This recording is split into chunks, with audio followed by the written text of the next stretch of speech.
welcome back to Code 4. So I talked about Thanksgiving last week, and it got me thinking about a Thanksgiving story that is one of our disaster scenarios. And so I thought I would share it with you and share what I think I wish I would have done and what I would recommend for everybody else. And so this is more like a Cindy and hubby failure story. And so, everybody benefits. What kind of growth do you get out of the failure? That kind of helps. So, we don't get to have holidays a whole lot with our spouses, and we get kind of used to it. But there was one Thanksgiving that my husband had off, and I thought, you know what? We're going to go to my parents. My parents live in Austin. We live north of the DFW area, and so it's about a 3.5-4 hour drive. I thought, we'll scoot down there. We'll have Thanksgiving. We'll get home. And I was like, how am I going to make this happen? I've got to make this happen. And so, I talked to women before, and they're like, I just tell my husband what to do. I just say, well, this is what we're doing, and he just does it. And I'm like, I've never tried that before. I'm going to pick Thanksgiving to try it. I don't know what the hell I was thinking, but that probably was not the time to try this. And so I remember telling my husband, I don't remember, probably on the phone. I can't imagine we were face to face on this. And I remember telling him, we're going to go to my parents for Thanksgiving. And he says, what? I said, oh, we're going to my parents. He's like, well, and he was kind of hemming and hawing or something. I can't remember what. And I said, oh no, we're going to my parents. And I said, it wasn't a good conversation, but he really didn't say anything back. And I think probably a couple days later, he came home and he says, I had to pick up a shift. And I'm not going to be able to go. I was like, really? He's like, yeah, it's an on-call shift, and so I have to stay in town, and he just kind of, I was like, okay, I didn't really have a reason not to believe him, and so I was like, all right, PD sucks, whatever, your guys suck, they don't show up for shifts, whatever. I was just annoyed, I was mad. So I leave for Austin thinking that here I am, leaving my husband at home for Thanksgiving. We don't get many holidays together, and here I am, he's having to stay and stay home, and I'm like, man, feeling really bad. You get it, like, I'm feeling guilty. Got that, right? Okay. So, I call him when I'm at my parents. He's like, yeah, no, everything's good. Didn't say anything about it. The next day, I get a text from my mother-in-law, and she says, oh, Thanksgiving was just so wonderful. Thank you so much for allowing Bobby to do that for us. I'm so sorry you weren't here. Can you hear the pin drop? Because that's kind of how I felt. I thought I was going to throw up and just go throw something at the same time. Like, you get the point. I'm like, OMG. And so I just tucked that little information under my belt and didn't say anything. And so I go home and I'm like, oh, honey, and I think I probably went home like Saturday or something. I was like, oh, how was Thanksgiving? Oh yeah, it was good. It was good. Really? Yeah, everything was good. I can't remember all the specific details, but I do remember that I didn't really give up the goods right away. That at some point in time, he's just talking like it's no big deal. I'm like, so your mother totally outed you, and I know you had Thanksgiving here at the house without me, and you had people over, and your family, I think it was mostly his family, you had your family over for Thanksgiving, and didn't even say anything to me about it. And he knew he was busted. It was that look of like, that oh crap look. And it was just bad.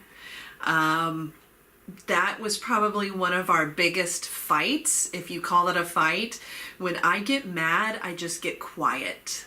I don't yell. I just sit and I stew, and there's silence, and it's really uncomfortable for the other person, not for me. And so, yeah, I don't know. I think I talked like, little bits of words for the next several days. I'm not sure. I'm sure there was apology in there somewhere. I mostly remember, it's that feeling when you find out information and like your whole fight or flight system kicks in. And that's what it was like. It was like, whoa, like the whole world slows down when you find that out. And so I remember finding it out, and it was just like somebody pulled the rug out from underneath me and I fell on my face, and it was just like, ugh. So we have never done that again. Cindy has never bullied hubby into going somewhere. And so we now talk about it. However, we don't always get what we want. It was one of those moments in our relationship where I was like, I won't do that again. And he learned probably not to do that again either. So it was pretty ugly. So what would I do different? So all of what I would do different, is I would figure out a way to compromise. And unfortunately that doesn't always look the way we want it to look. Part of being in a relationship, specifically when you're managing the first responder aspect of it as well, is that you don't always get what you want. And it sucks, but it's what has to happen. So how do you do it? The first thing is you have to be willing to compromise. You have to be willing to move. In fact, I had a couple in my office yesterday, and I said, part of the problem is that you're both very strong-willed, and you both just keep saying what you want, but not moving towards the other person at all. So the first thing that's really important is to figure out what your non-negotiable is. What's the thing about this that is non-negotiable? Is the non-negotiable to have dinner together? Is the non-negotiable to have dinner with your family? Is the non-negotiable to, depending upon the situation, I was using that Thanksgiving situation, but depending upon the situation, what's the non-negotiable? And really digging in and figuring out what is your core need, desire, want, what's the non-negotiable? Once you have that non-negotiable and you both share what that non-negotiable is and why, you can move on to talking about what the negotiable activities are. Part of the assumption here has to be that if I honor your non-negotiable, then you're going to be willing to move towards my non-negotiable. So if I have my non-negotiable, he has his non-negotiable, I'm going to assume that you're going to help me meet my non-negotiable. You're going to assume that I'm going to help you meet yours. And if we have that assumption, then we can start talking about, okay, what are ways that we're willing to compromise? And that is often difficult because, ultimately you're giving up what you totally want in order to get part of what you want. And it can be difficult. It can also be difficult to come up with ways that you're willing to compromise, because sometimes we get so stuck in what we want and the idea of what we want that we don't like the idea of giving up part of it. So ways that you can compromise. I always think of like the who, what, when, where, why, how, what are the things? Are you willing to compromise on the time that things occur? Are you willing to compromise on something in the way it occurs? So a lot of times for me, when we're talking holidays and compromise, what I find is it's important for me to have time with my husband, with my parents. That's something that I like. That's not always something I get, and not always something that he necessarily enjoys, but that's like my non-negotiable is usually that. And we try to work on it the best we can.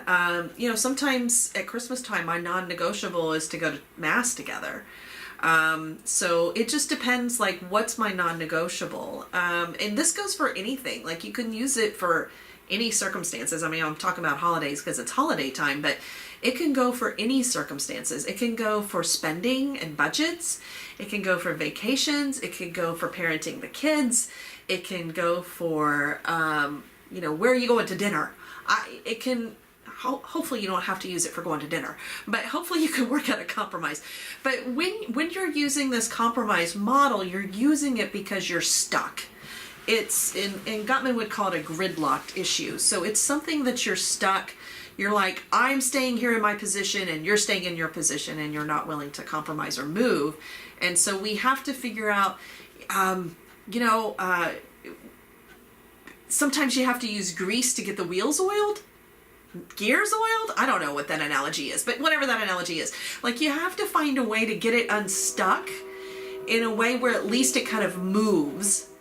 And finding out your non-negotiable is a way to get the gears moving. It provides that grease that you need to get the stuck argument at least moving somewhere. So that's helpful. So, yeah, we all fall down. Even people that have, master's degrees in counseling and do couples counseling fall down a lot. I mean, we're not perfect. And so hopefully that'll help you to kind of think about, how do I get something going in the right direction?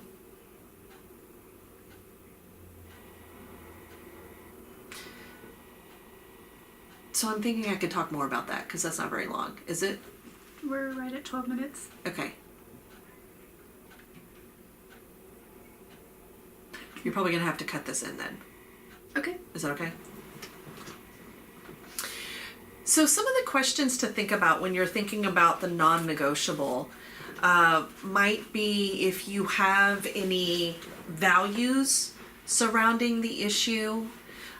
So what are the values surrounding the issue that I demanded that hubby come to Austin with me? Well, I think the value that was surrounding that one was family, and he was a part of my family, and so that was part of the value, is that you celebrate holidays as a family.